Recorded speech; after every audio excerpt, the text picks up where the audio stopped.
Dreams from Allah are one of two types. Dreams from Allah are one of two types.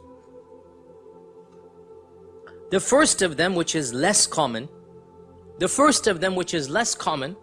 is that you see an actual event with you in it without any symbolism.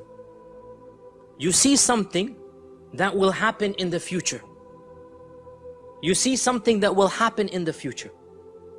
And there's no symbolism in it. It's a direct, if you like, an enactment of the future. This is exactly what will happen. Okay? So, the Prophet ﷺ saw a dream that he's doing tawaf around the Kaaba. What year was this? 6th year of the Hijrah.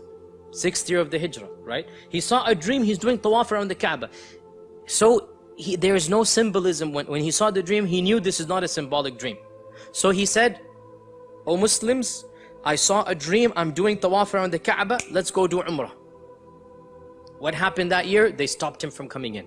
And the Treaty of Hudaybiyah took place, where the Prophet ﷺ was prevented from going into Mecca. He saw a dream.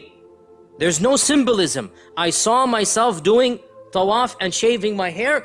This will happen. Allah said in the Quran, this dream that you saw is a true dream. لَقَدْ صَدَقَ اللَّهُ رَسُولَهُ رُؤْيَا بِالْحَقِّ لَتَدْخُلُنَّ الْمَسْجِدَ الْحَرَامِ. You're going to enter Masjid al-Haram. It will happen. Not this year, next.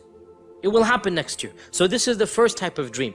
That you see an actual enactment of what will happen.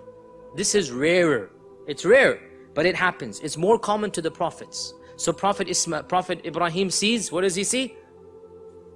Inni ara fil manami anni azbahuk. I see myself sacrificing you. There's no symbolism. It's clear cut, right? More common to the prophets. With regards to such types of dreams, our Prophet ﷺ narrates, Aisha tells us, that for 6 months before the revelation of the Quran, every single night, the Prophet ﷺ would see one of these dreams. For 6 months non-stop. Every time our Prophet ﷺ would go to sleep, he would dream what's going to happen tomorrow. He might be in the souk buying and selling, he dreams it. Next day, the exact same thing happens. He dreams he's going to meet somebody. Next day, that person comes, he meets him.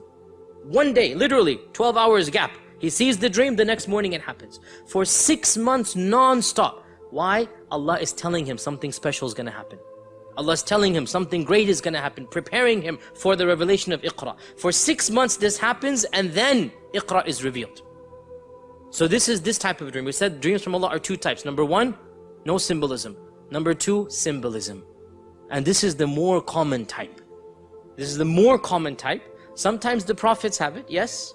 And more commonly, even non-prophets have it. And in this type of dream, every object that you see symbolizes, represents something else. So, an ear of corn represents a year of water, according to the story of Yusuf, right? Or a very fat cow and a very thin cow represents a year of drought versus a year of surplus, right? Or X represents Y.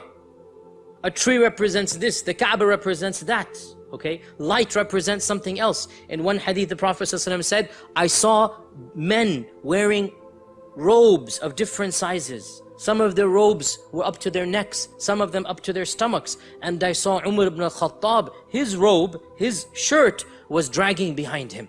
They said, how did you interpret it? He said, the religion. People have different sizes of religion. Some's religion is small, some's religion is big. Umar's religion was so strong, it's going all the way back there. So a shirt means religion in this dream. Now, by the way, this doesn't mean that in every single dream a shirt symbolizes religion. But in this dream it did. So this type of dream is a symbolic dream. We see it right now in the story of Yusuf right now. Because he sees 11 stars. And he sees the sun and the moon. This is symbolic, symbolism. Everything that you see, every color, every animal, every image, every plant, every inanimate object that you remember, it represents something.